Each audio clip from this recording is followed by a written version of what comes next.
Welcome back. Of course, time now to get into our discussion today on Social Square. It's all about culture, language. In 2019 in Kenya, how important is your mother tongue? What are your thoughts about those who can't speak the mother tongue? And of course, what's the link between mother tongue and culture? Remember, 22422 is our SMS line. The hashtag is Daybreak. And we already have one, is a tweet on SMS.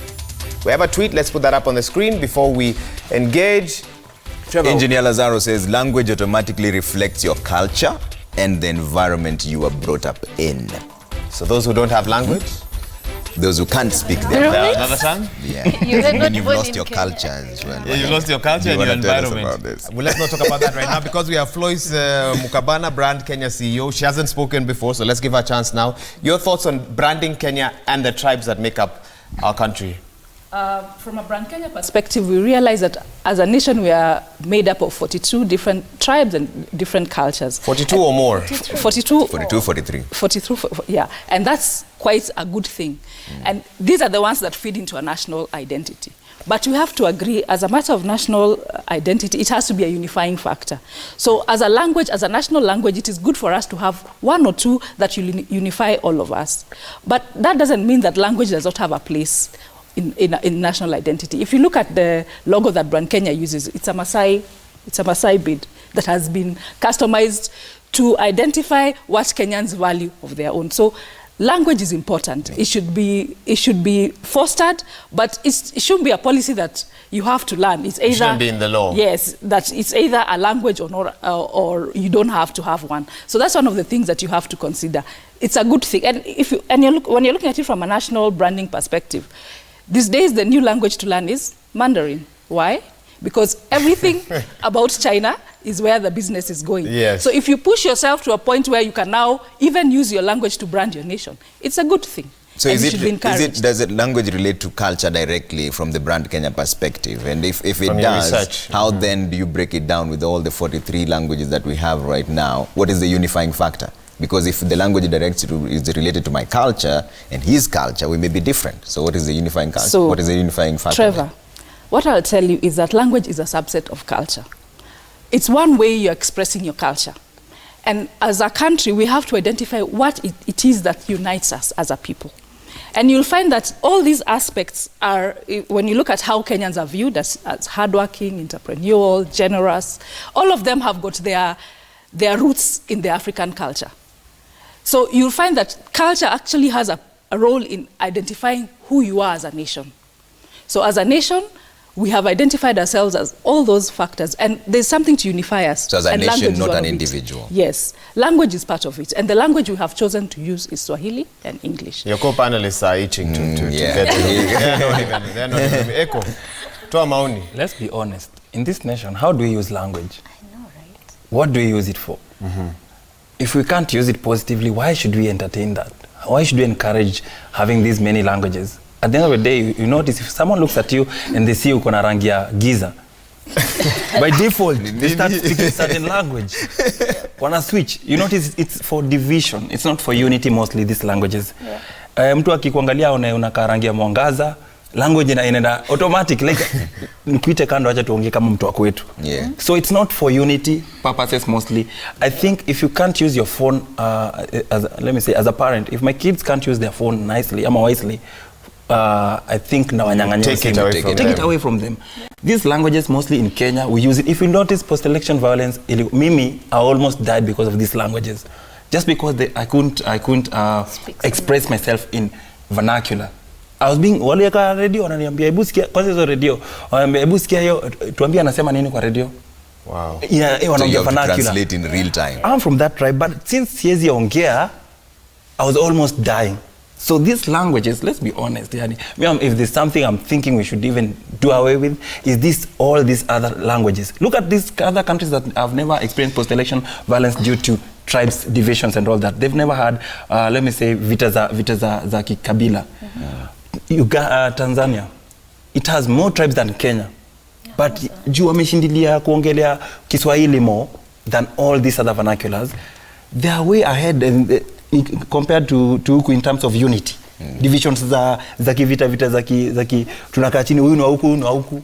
You get it? Okay. So I think if we can't use it positively, I don't know why we are forcing ourselves. Look at other nations that are ahead. Yeah. To be too honest, if it's kwenda mbele, let's look at example ni states.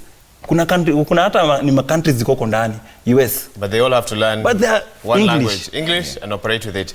There's a lot of squirming in the audience. Yeah. Okay, who's first? Who's going to respond to that? Go ahead. Okay. So there's this huge misconception that if we all speak one language, then we'll develop. It's a misconception. Because if we look at, you mentioned the US, right? Within the US, there's Chinese, there's Mexicans, there's all those different ethnic groups. Within that same US, the Chinese have their own economy. There's Chinatown. You go to Chinatown. I can assure you there are Chinese who've lived there in the US for more than 20 years and they do not speak English. At all. At all. How do they get around? I find that hard to believe. Because they GPS, everything, you must. They have built they've built their own economy. Chinatown. GPS, you can put Chinese. Yeah. So for them, they don't have to. It's like when you go to Chinatown, they're not in a hurry to sell to you who doesn't speak Chinese. You know. So they deal with their own people. Yes. But isn't that the problem that Eko was talking about? Because then it's segregated. It's not a bad thing. It is completely not a bad thing. So let's bring it back home. Can I ask you a question, Rema, before you continue? Yes. Are we there as a country? So do you mean now can we have Kikuyu town, Luya town, Luo town, you know? No, we're not. Is that what you're saying? No. So that we can now start speaking in Kikuyu and whatever else. And when you come as whatever tribe, I don't care what you want because I'm busy selling to my tribesmen. No, that is your statement. Okay. No, that is not my statement. Let me finish. Yeah, so when we bring it back home, we have this idea that if we all speak English and culture. I mean, in this case, culture is everything, even how we dress. Yeah. The things that we decide to, how we decide to eat in our homes, the kind of music we decide to listen to. So does that mean that because I'm of a certain tribe, I should not be playing music of a certain tribe in my house because my kids don't understand it? Things like music, it's like a language that all of us can relate to. Yeah. So yes, we have used language in very negative ways in this country, but we cannot just erase it and say, because now there's tribalism, because I cannot get a job, I should not speak my language. How is that going to help you? Okay, what I'm trying to say is something and we'll respond. Yeah. So in this case, I totally disagree and differ with Eko, because when it comes to culture, there is total difference with tribalism. I think you are bringing in tribalism and we are talking about culture.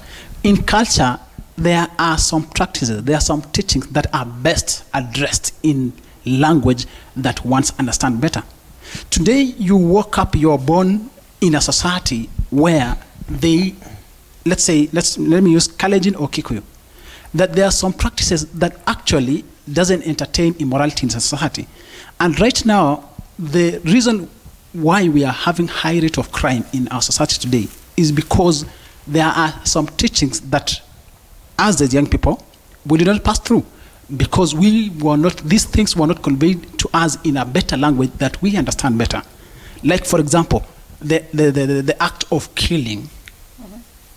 Most of the people doesn't realize that there is repercussion in it. The curse that follows you. Because we just wake up.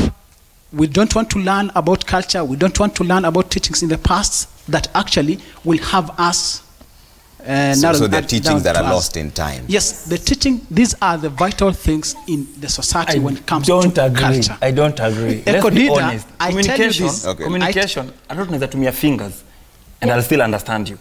I've played football in the previous in my previous life. Yeah? You're still doing it.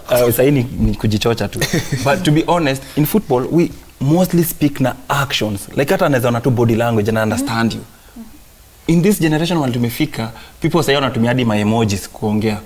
Like una tu smiley face and that's it. But Elkana's perspective is that we lose it because we don't have the culture that we grew up with. Exactly. And I'm addressing that right now. I'm saying that's a lie. To be honest, somehow na try ku understand but sikupati kwa sababu tunaenda wapi as a nation. Let's look at future. Eko Dydda, backward. One bite then we come Eko to her. Dydda, you are trying to relate us with the United States of America. And that will never work. I said we Tanzania. embrace our culture as a nation. Tanzania. Order We members. embrace our culture as Africa. So we cannot be like United States. We can never be white. China itself has Okay, China itself has let's get a different perspective. Arsenal. I'm for the opinion that we preserve our indigenous languages. Yeah. Because language affects society. There's something we call social linguistics. And it is about how the way we speak, the way we learn affects us in the communities that we live in. The value belief systems that are there, that is how you're able to understand through a native, an indigenous language. And it does not mean that because you don't speak it, you may not learn those beliefs. But it is easily understood when you know the native language. Remember, we say we think first in our mother tongues, and then we translate it to maybe a Swahili or an English. But for me, the discussion I hope that we'll be having for that bill is having people learn Swahili, because we don't know our national language. In as much as we are preserving our native languages, our children may not be able to speak Swahili today, because in the schools they are taught in English. Media and broadcast and largely media in English broadcast. as well. If today I challenge us here, Right now. speaking in Swahili, Hapo umenitoa. Tuanze hapo. lakini twasema Kiswahili ndio lugha yetu Kenya. Ni ukweli. It is our national Na ya Afrika language. pia. Na ya Afrika. There are countries that are debating and they are pushing for Swahili to be included in the international South Africa, languages. Rwanda, and many others. Yes. So in as much as we want to preserve our mother tongues, which is very important in translating our values and beliefs, let us not forget, as a nation, we have lost our national language. And therefore that bill should be revised to also include Swahili to be a mandatory language to be spoken in schools. Not only in Swahili session, but more days. We laugh at Tanzania because they use Swahili, but look at them. They understand themselves more than we do. For us, Kenya to go somewhere. We're trying to find ourselves. But let me ask you this before Floyce comes in, and I know she has some reactions. We are at a point now where we're about 50 million Kenyans, and we still have not found a way to harness our capacity to build the country in terms of resources. So many are going abroad looking for opportunities. America, the United Kingdom, etc. If you teach them Kiswahili as their first language, will they face disadvantages out there in a world that now has widely accepted English? Yes and no. Okay. Because you become a resource when you go out there. In USA, they're looking for teachers to teach Swahili. Okay. So you are actually more advantageous, because then that is a job opportunity for you. In this country, you can never just learn Swahili. English is the mode of communication. Okay. So you're not just learning Swahili, you're learning two national language. Actually, our national language is English. Let's just be honest. It's only that we hide behind Swahili and say. And I'd like to hear Floyce's response on that. That is our national language. As Brand Kenya, what are you pushing for? Because now you've had these arguments around here. As Brand Kenya, the position is that the nation recognizes two national languages, English and Swahili. And So it is then a national language. It's a national English. language, legally and every other other aspect. Documents, contracts. Documents, they're okay. But the business language and the official language is English, because I think for the ease of how things are done with English. So again, I'll have to agree with Asane. Let us have a unified language, because as a nation we have to move together moving forward. But let us not forget the value that the indigenous languages give to us in distinguishing our brand as a country, and in the values that it brings to the table in trying to identify ourselves as a nation of this caliber. For example, when you think about Maasai is largely associated with Kenya, despite the fact that they are both in Kenya and Tanzania. So there are nice things that can come out from harnessing the language. The issue is that let us not be confrontational about how we want this done. Let it come as a consensus. But how do you draw that balance between Elkanah, because Elkanah and Eko were not seeing eye to eye based on tribalism and language, because we have very many different languages in the country. So where do you draw that balance such that it is not used in a bad way? For me, I think that one is something about growing your culture and how people interact and what values you want to show as a nation. As a nation, one of the things we have to run away from is this issue of running behind your tribe, and that is not what we want. But it doesn't mean that the tribe itself and the language that the tribe comes from is wrong. There are some values that come out from the tribe, and that is what we should be able to harness as a nation brand to push the agenda forward. Okay. So there are two things we need to and I think that's one of the things that is it Rehema who was alluding to. We have tribalism, which is a character of its own, probably an offshoot of the fact that we have different languages, but there's nothing wrong with the language. In fact, you will agree with me, most African languages are nice to, like Swahili, when you hear somebody who speaks good Swahili, you get impressed. And everybody has this issue of this Swahili, you know, you're speaking Swahili from like a Costarian. You've forgotten Sheng. Yes, and stuff like that. So Sheng, another language. And Sheng. So when people do that, people like, we value. It reaches to a point like when you hear somebody speaking about French, you're like, oh, your French is good. You know, there's that idea of how people view the French language. But it's got nothing to do with the characters or the characteristics of the French person or whatever it is. And that is what the dichotomy we need to be able to I want to bring you in, and I want to make this personal now. 1, do you speak your mother tongue? I do. 2, what do you think about those who don't? What are they missing? And 3, what do you do about the perception that mother tongue is old school? Ask a young person, when a young person has an accent, a child, all the children congregate around that person. There's something different about them. They stand out. How do you make mother tongue popular amongst young people? But start with the second one, which is there anything anyone is missing if they don't know their mother tongue, in your view? I think there is a lot that you're missing when you don't know your mother tongue. Because there is a lot that you learn about your culture when you understand your mother tongue. There are things that are in my mother tongue that I cannot even, I don't even know them in English. But if you ask me, I will tell you, I know this in mother tongue. You cannot translate them. There are things that are even very hard for you to translate. I think what we... so there are things Eko doesn't understand. I have an emoji for them. I'm very certain there are things he doesn't know. But what is important for us as young people, and I know we always hide as young people. I grew up in Kibra, and the most important thing, you get youth. They don't want to speak in English at some age, in their mother tongue at some age. But when they grow up, they start adapting their language. I think it is just an issue of the generation and the socializing, the environment.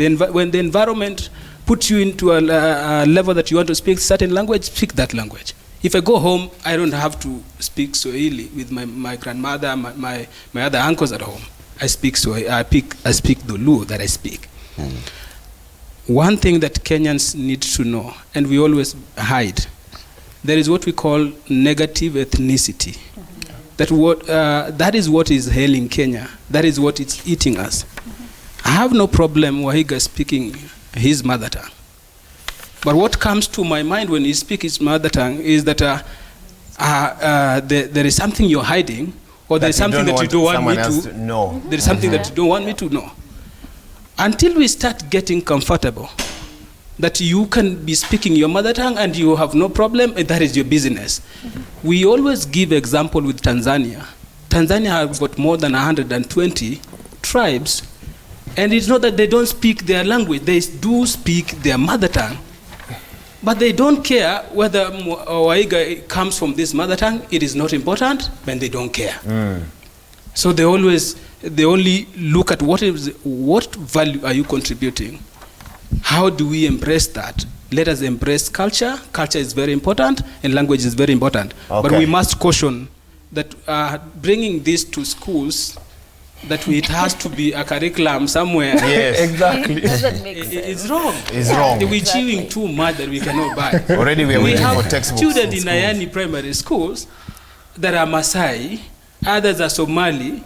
So how many teachers are we going to employ to teach Maasai? 2 Somali in Ayani primary ECD center, because they also want to learn. Because they also want to learn their language. Okay, I'm seeing everyone's trying to get my attention, and we need to take a break. And Shiko, I know we haven't heard from you as well, and you as well.